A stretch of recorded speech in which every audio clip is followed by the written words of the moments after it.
So the way to get the game started is by serving, right?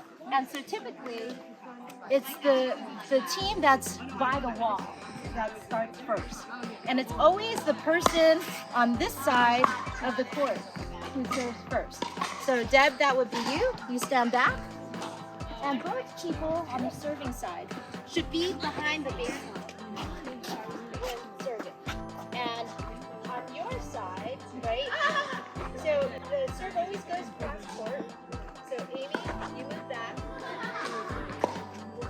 Behind, ideally behind the baseline, because one of the strategies is really to try for the serving side to keep you as far back as possible, right? Because actually the strongest offensive position is actually right near the kitchen line. So Eric, if you would move up, right there is a perfect spot in the middle, right behind the baseline, right behind the blue line. There's something known as the two bounce rule.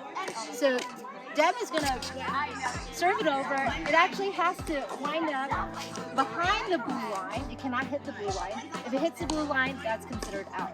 But it can actually hit the line in the middle, and that's considered a good serve. Once Amy returns the serve, right, they need to let the ball bounce once, right, before, actually really like coming and where it becomes fair game.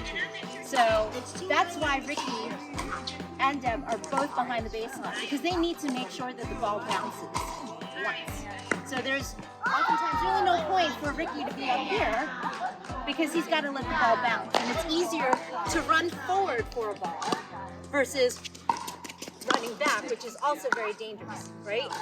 And so that's another thing about pickleball. It's like, and any sport, it's about safety, right? We all want to have fun. We don't want to get hurt. Going backwards for a ball oftentimes is a recipe for disaster, right? So if you do need to go back for a ball, either go sideways or run back, So let's just go ahead and get started. In terms of the serve, there are